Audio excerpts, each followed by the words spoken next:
सकते हैं उल्पेश।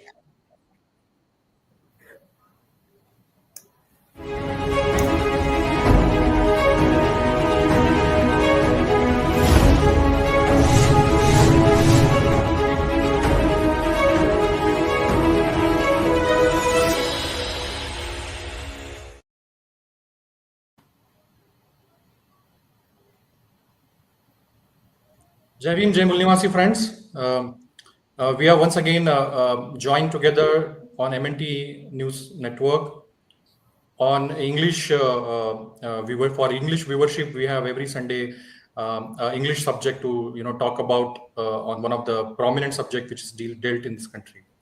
Myself, Arhant, I welcome you all the viewers for this program.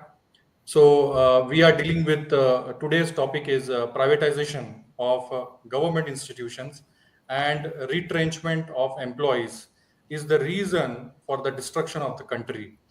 So we have today Mulnivasi Dr. Vinod Arya sir, who is a professor at Department of Sociology from Central University of Punjab, Bhatinda. So I welcome you, Dr. Vinod Arya sir. Welcome to MNT News Network and for this subject.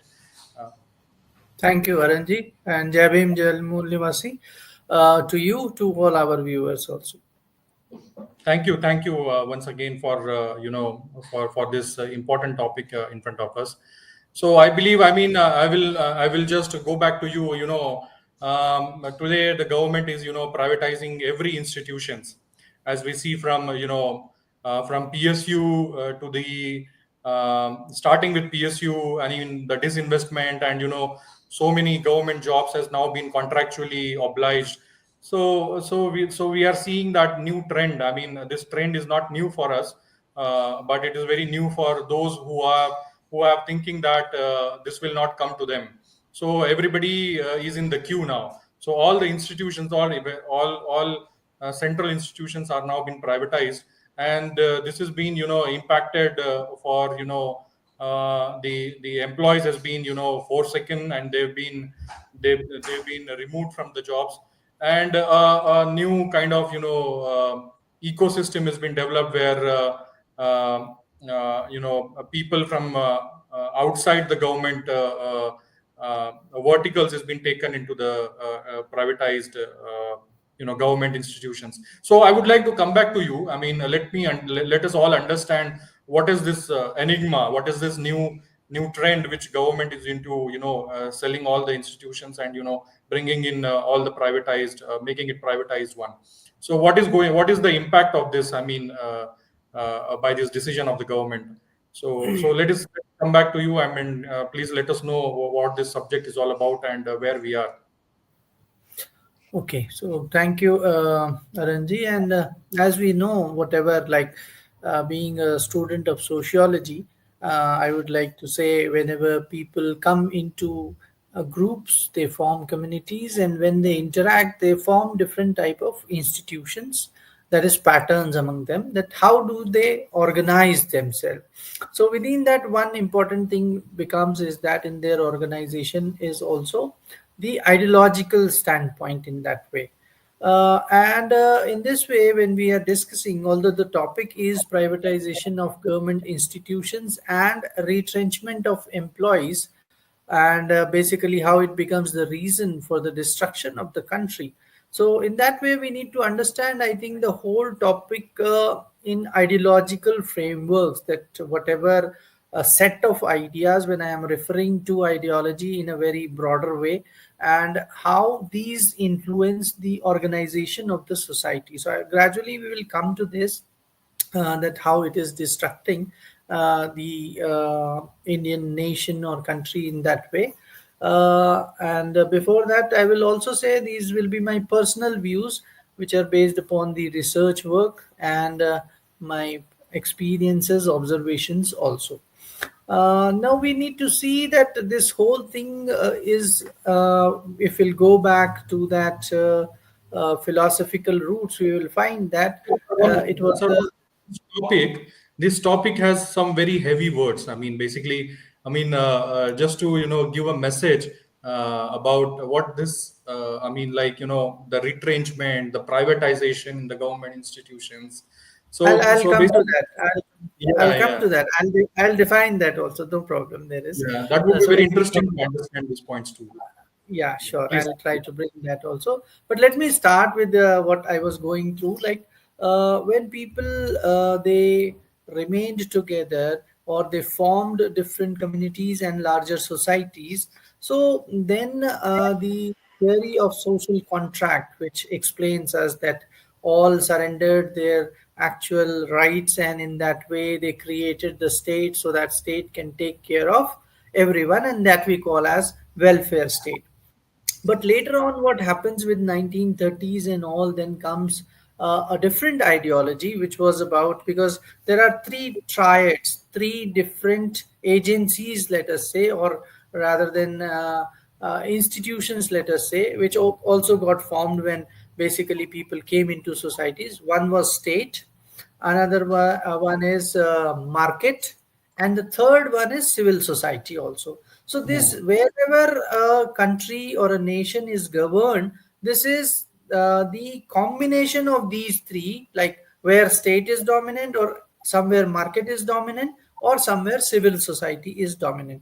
So what is the proportion out of which it finally forms? So these three things are mixed, and finally the nature of governance in a particular country is decided by that factor, whether civil society is strong, which is actually which criticizes the government or sees the government policies and actions with a critical lens, or any other society which is more dominated by market in that way. So this was the major ideological difference between the welfare state and what started from 1930s onwards, that is the idea of liberalism. And then it came into new forms of neoliberalism later on, which actually India encountered majorly after 1990s. So it has a world history which we are skipping just now, but coming now Yeah. to India.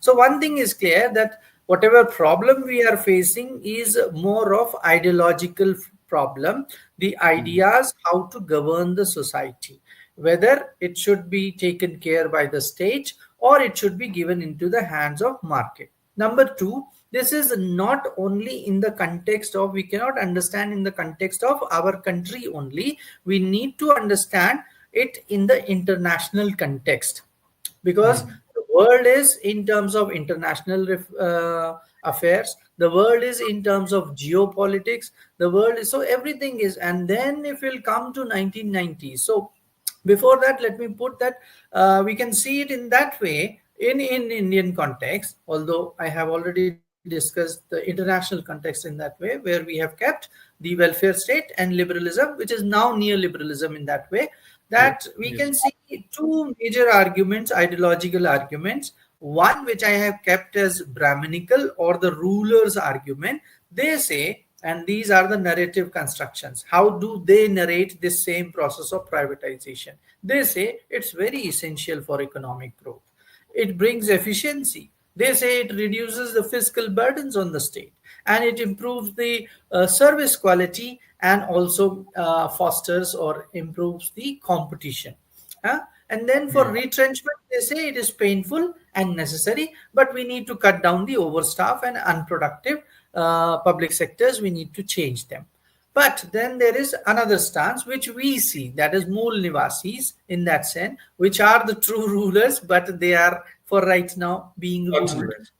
Yeah. Hmm. So let's take this narrative. What we say is that this is basically the hijacking of states' welfare role in that way. It is a kind of jobless growth. The workers are troubled in this way with this privatization. There is also increased inequality. There is transfer of national assets to private monopolies. And in this way, finally, it destroys the country's social contract or the social fabric, we can say. Now, these are the two different narratives, and we need to see in that context. Now, as you said, that it is very important to define the terms. So here we have two important terms which needs to be defined. First one is privatization, which I will keep it very simple to make it simply the transfer of ownership. One.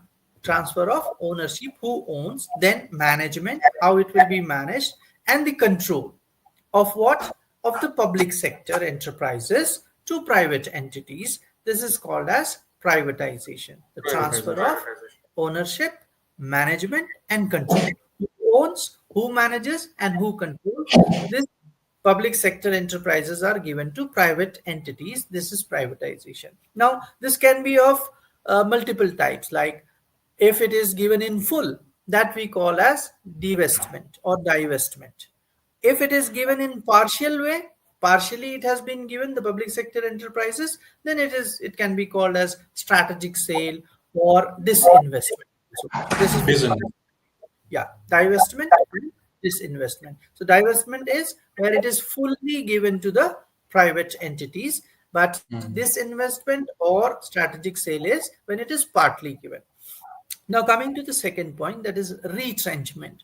Retrenchment, if you will see, it is simply the termination of employees, which is for reasons other than punishment. That means the employees are not being as punishment they are terminated, rather there are other reasons for which they are being terminated in that way. Now, one of the form is giving them voluntary retirement. This is one way, or other Correct. mechanisms are also like that. So people or the private sector actually gives of layoffs or large scale layoffs in that way in terms of their restructuring. So this becomes important. And now, after defining this, starting from the ideological stand, how actually it changed in the Indian scenario, this privatization entered and then started changing things, is that we need to broadly, we can again divide it into pre 1990s and post 1990s. So pre Correct. 1990s, it was more of commanding heights doctrine was actually where the command of the state or government was actually working, and public sector units or undertakings were the engines, real engines of development, of self-reliance, and also employment.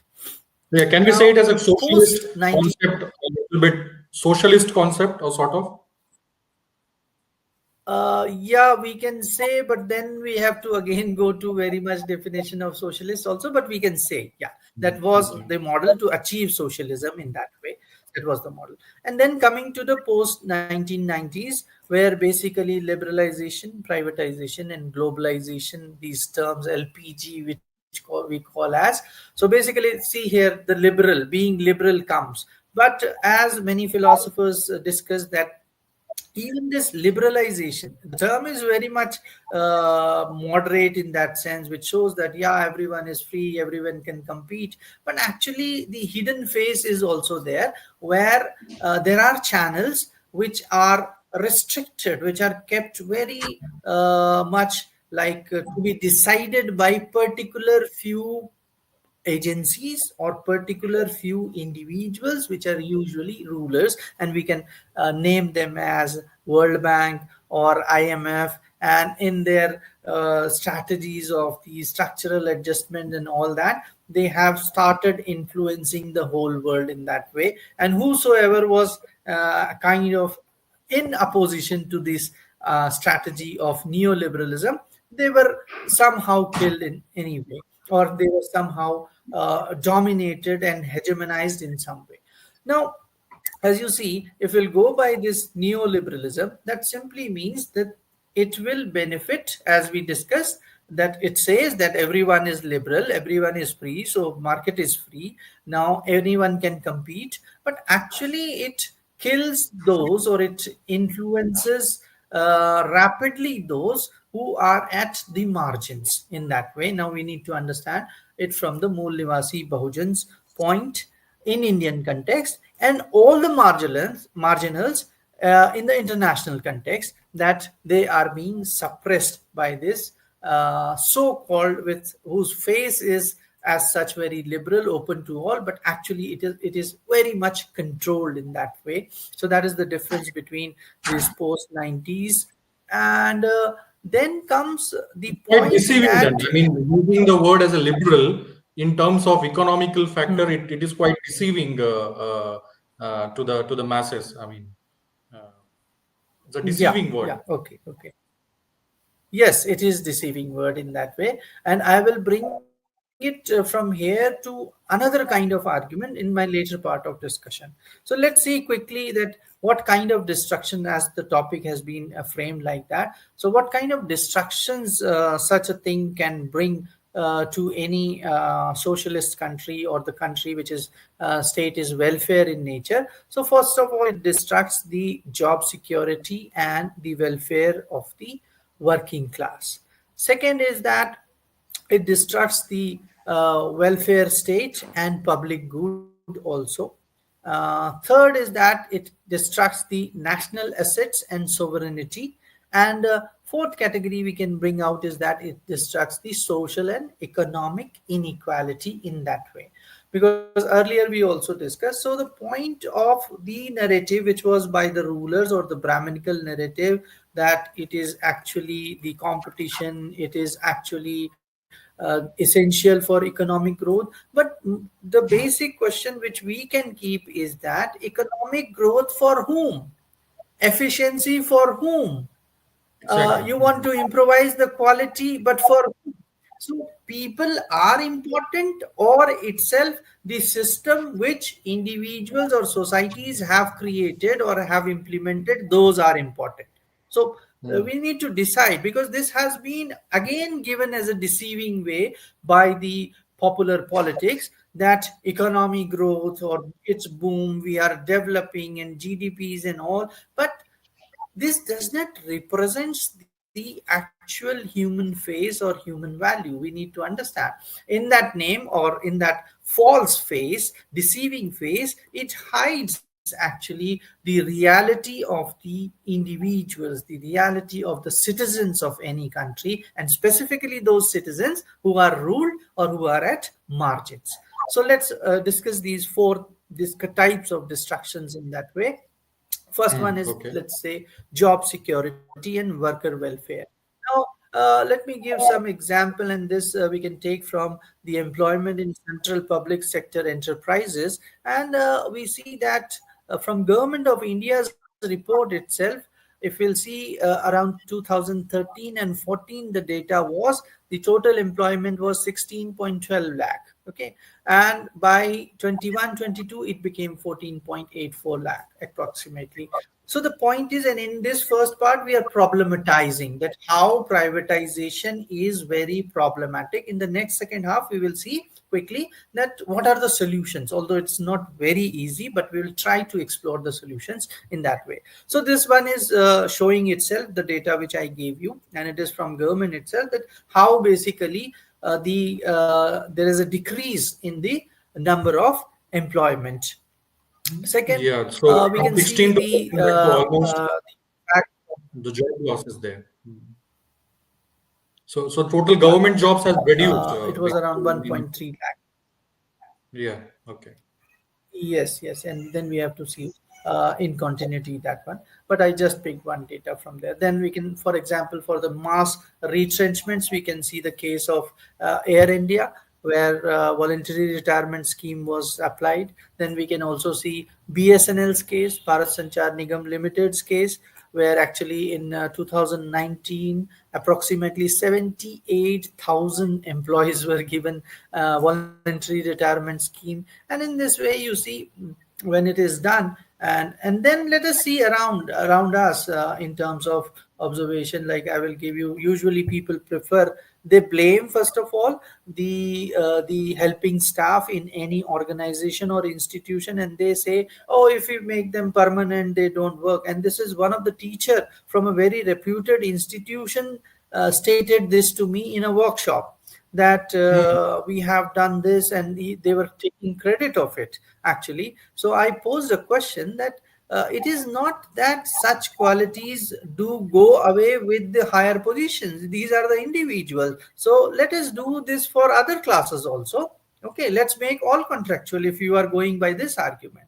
So they only want to suppress the, as I said, the marginals. Okay, So cleaning staff, helping staff in our institution and organizations, they are being, and gradually now it is coming up to middle layer also. So that's why there is a hue and cry. So at least at being the middle class, we can discuss, we can form strategies in that way, and let us see what. Although, as we said, it will also go towards higher levels gradually, because the capitalism is, and it will sustain only when it will gain more and more profit. So profiting is secured, and in that way it is against welfare, because welfare can only be done then whatever wealth we have, it can be distributed as per their needs or as per people's requirements in that way, which we call as equity basically. But capitalism says no, I want more and more share, more and more profit. So in that way they are very contradictory.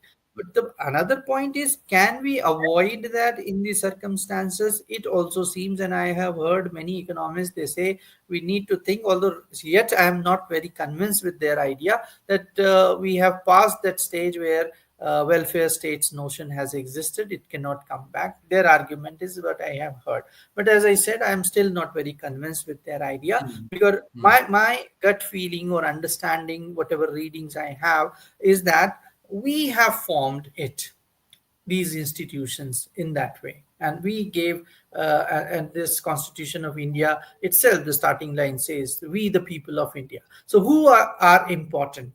Huh? People are People. important, and then people form nation and other things. And which people we are talking about, they are important. First of all, in ideal form, it says all are equal. But Yes. the more important for me, as in my classroom also, the more important for me becomes those who are running behind.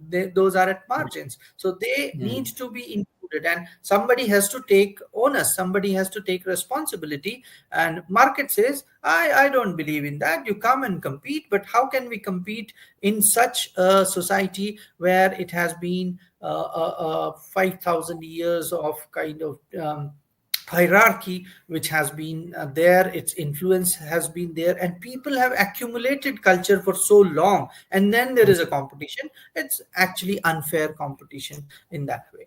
So let's go to the further part. In the second one is that how does it distracts the welfare state and public good. In that we can see the example of Indian railways around us. We can also see the examples of toll plazas. We can see the example of public health and education, that how basically gradually things are being crushed. Those aspects which are giving more edge, and this is very strategic, more edge to the private sector. Like even in running of these trains, those who are privately managed, they are given preference. We have also heard it in terms of telecommunications also, that, and we can see today which company dominates the telecommunication sector in India. And it cannot happen until and unless the state and market both shake hands with each other. Now what remains, third part, as we discussed initially, civil society. So where is Civil civil society. society now?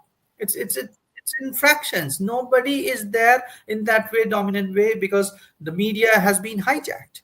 So this will remain problematic, and whatever. But as we say, as we are discussing, there are other small people, small channels, or whatever groups who are actually trying to argue in that way. So the construction or reconstruction of civil society is also going on, and it is very significant in that way. Next, it comes is that national assets and sovereignty also it influences. National assets in that sense, whatever we had, like LIC's IPO is one example. Then we can see the natural assets also, because capitalism wants, and it will be based upon, and it was the ideology of science itself on which the capitalism works. Using science, exploit the surrounding or nature, and use the resources to gain more and more profit. Now, where it will be done?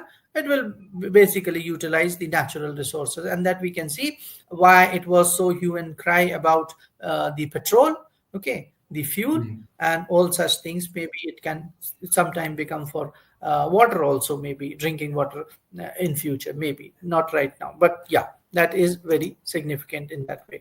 So second is how whether we have remained a sovereign in that way, but definitely it impacts, and we can see the news these days that other countries are directing our sovereignty in that way, or challenging our sovereignty, that you Exactly. purchase from here, don't purchase from there. Arey, who are Mm. you to tell us? Okay, we are a sovereign nation, we will decide for ourselves. So in that way, we have to see this liberalization, which we said as deceiving phase, has something very internal. And we can also see in the case of Russia and Ukraine war, that how bargaining is going on, and the third party is taking advantage of that, or what is happening to the national assets and sovereignty of Ukraine in that way. So it is going to maybe harsh way, maybe softly, all other countries in different ways, that we need to keep in mind. Now, moving next to how does it influences the social and economic inequality. But definite, as we said, when the Definitely, yeah. formal sector jobs will be less, when pensions will not be there, healthcare is also minimizing in that way, everything is going to privatization, there is insecurity which Employment comes opportunities, yeah, with will contract. going. Yeah, yes, it is getting less and less in that way. So it also influences the wealth transfer. Like as I said, the big numbers doesn't show or represent the citizens, all citizens. It represents, and we can read those Oxfam reports and others. We can find that how much wealth, and 10% of the people, broadly to say, owns the 90% of the wealth, and 90% of the people are only owning the 10% of the wealth of the country. Now, if this is Yes, the yes. situation, it has to be rethought. It has to be explored again. And is it equitable that people are getting as per their needs? This becomes very significant question in that sense. And now, adding upon this, I would say, also we need to conclude in that way on time. So Yeah, the we need to whole put debate has forward. been further shifted, and it is going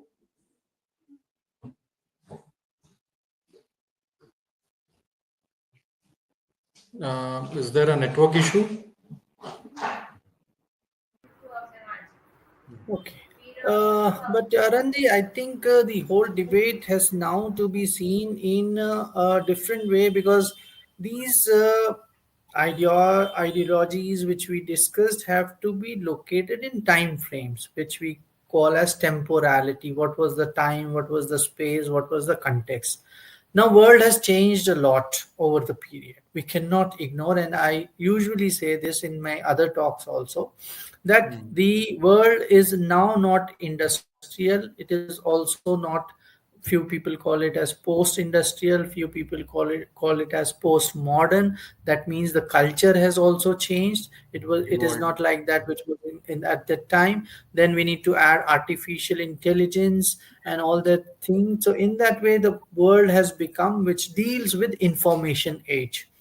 Now this information age, where these postmodern aspect, if we'll pick, that is, culture has been also very much changed. And in that way, what culture is propagated among the masses, that becomes a very big question, which has been studied by German philosophers also, Theodor Adorno and others, Horkheimer. And they question that the culture is constructed in that way that it becomes, that it creates the needs which we do not have. And this is the basis, this is the feed for neoliberalism or neo-capitalism. It works upon that. So we keep on purchasing things, and Mm. the use Consumption. value is not there. Rather, that is how it is useful to you. Rather, it becomes the exchange value, which is called as commodification. We need higher Commodity. and higher. Yeah. So this is again what I was saying. Lyotard has studied in French society. He was asking all these questions, and then they were questioning in which kind of age we are entering. And we need to also see those countries are developed, who are following these neoliberalism, who are Mm. following, including that privatization. But they value their citizens, and they have in developed states, so they can value. Okay, they can take care because they are strong economies in that way. But we need to see in Indian context that we are still developing. When we say still 70% of the people are in agrarian mode, still the masses are in not in ruling position, still they are at margins. Then at such time, the citizenship idea needs to be reinforced. Number one, okay, that means every citizen is important. Now this Mm. accountability, this idea will again go, and the onus will be on the state. Why and how? Every citizen is important, not few Important. citizens are important. That is one. Second is that who can actually confront certain ideology, and here we are talking about privatization. So Lyotard Privatization. has written this. They say that who actually create their own ideology against it, and they remain aloof from its allurement. That is, it lures, it attracts. Like we have a house of 3 rooms, then we aim, Mm. no, no, we need 5 rooms home.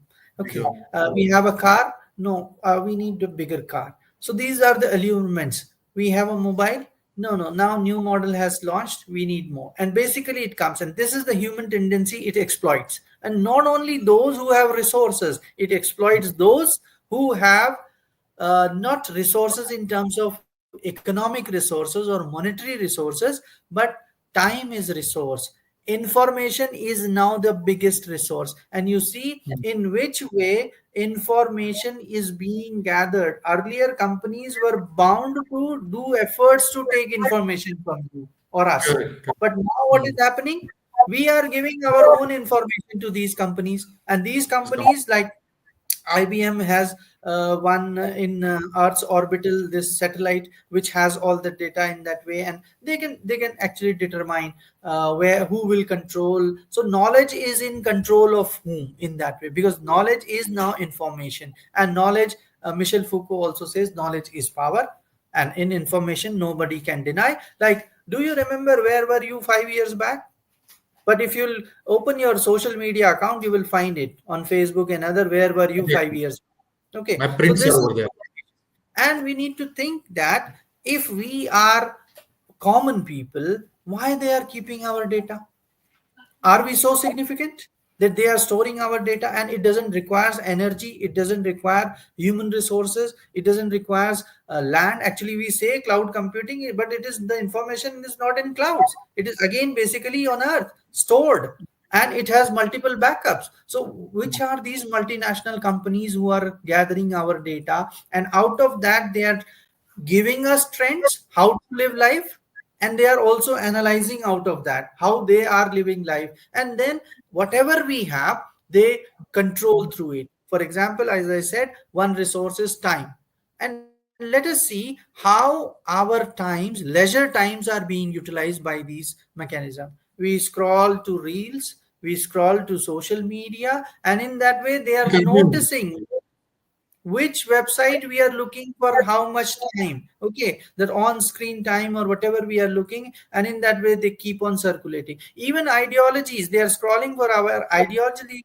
or tracing our ideologies also. So you will find your type of people, their suggestions in your Facebook and all other things. Now in this way, what I am trying to argue is that how things are, because one thing is clear: if we become mental slaves, then all other slaveries are nowhere to be questioned. So this is where this information age with privatization, and it will further take it away and away from our rights, away and away from us, will make the society more worse, because it actually is concerned about itself, more and more profit gain. So it can be done through this information which now we are giving ourselves to these companies in that way. And this, I think, has to be challenged.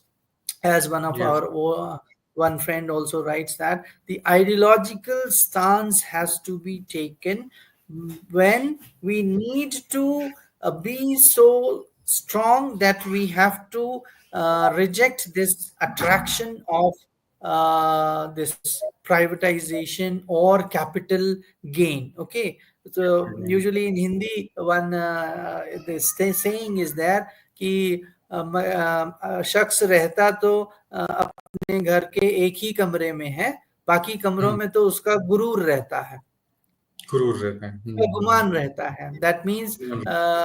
the person only lives in one room. In other One rooms, room. whatever big rooms we can make, actually the pride of the person lives in that, not the Buys person. more So just to show the social status. He buys more, but he he wants buys more. he wants are less, but his social engraving is more. Yeah, and we can see it in minute things. I said it's about our resources in terms of time utilization. It is about people prefer now gym. Everyone says, "Oh, we are going to gym." Rather than being healthy, it's not the one way that all will go to gym. You see Mm. the celebrations of different festivals now with these Mm. information age. They are circulating it. So if it is like about Christmas, I'm not against any particular thing, but I'm just Yeah, yeah. highlighting how market is utilizing all that. If it is Christmas, all are celebrating caps, they are purchasing another thing. If it is something else, dandiya, then again market comes into the picture. So in that way, you see whatever, and it is saying like that. Oh, enjoy the life. This is everything to enjoy. But I think here the concerned and ideologically trained communities are required who can understand this as the market strategy, as the strategy which is using all this information in the privatization framework only, and using against us, using against the marginals, using against the mulnivasis, and this can be challenged in that way. So we need fully Ambedkarite ideology, that is, who are we people, what are our needs, rather than those numbers only, that this much of growth, this much of we have done and not done. And so that is faceless. We need with face things, like with citizens. And so in that way, I think ideological training is very necessary. Ideological training and standing on those ideas is very necessary, and this can be done with the, as my friend Dr. Ayaz Ahmed writes in one of the article, that we need Mm. to build our institutions which are Mm. governed by these ideologies like Mul Nivasi And ideology, and then we can train them. And this has to be done in pan India level. We can divide the regions. He suggests that we should uh, at least choose 4 sites and construct our institutions so such ideology can be put in, which can counter privatization, and then other ideologies also, including Brahminical ideology. I think that's very important.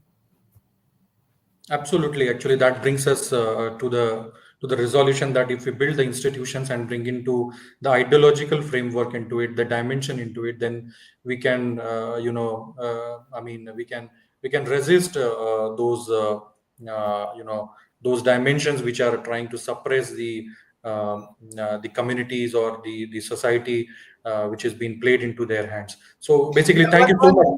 one Yeah, more, yeah. Ranjit, just quickly, because I Mm. am here speaking from Punjab, and this Mm. cannot be done, the institution, because this is English program, so it will go to our diaspora also. This becomes Sure. very important to state in the backdrop of Punjab, that I have seen the payback to society, how Sikhs actually follow their gurus in that way, Yeah. or their teachings, and then they pay back to Yes. society. So things Yes. become very easy for them to build these institutions which can actually train people. And this is very much required. That is payback to society to construct these institutions. Otherwise, it looks like, oh, why I others will do. So No, maybe absolutely. 10% of our whatever we have earnings in that way, we need to pay back to society in that way. That is simply small part in that sense, but other things are also there, like time, intellect, whatever ability you have, you can contribute with that. So payback to society is very significant Yeah. for building such institutions. Yeah, absolutely. Institutionalization needs, this not an individual project. It's an community project, and which needs to be delved into, and which need to be given more importance, and bring in mass to do this stuff to build these institutions. So thank you so much. I mean, we are quite enlightened on this subject today, and I believe our audience today has understood why it is very important that the resources of the land need to be secured, not just for the employment and all other purposes, but also for sovereignty and the guidance given in the constitution, which need to be to be secured. So thank you so much for coming today on this subject, Dr. Vinod Arya sir. And once again, we would like to tell to our audience that please share this in your circles, and let's once again meet in on next Sunday's topic. Thank you so much. Jai Bhim, Jai Mulyawasi to Yeah. Vinod Arya sir, and or to all our audiences. Thank you so much. Jai Bhim, Jai Mulyawasi. Jai Bhim, Jai Bhim.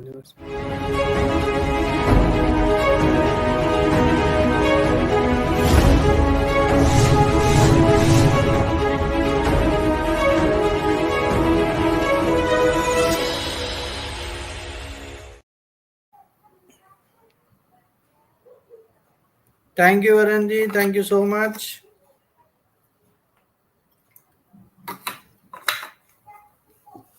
Thank you Alpesh ji. Raja ji हैं कि अल्पेश जी हैं?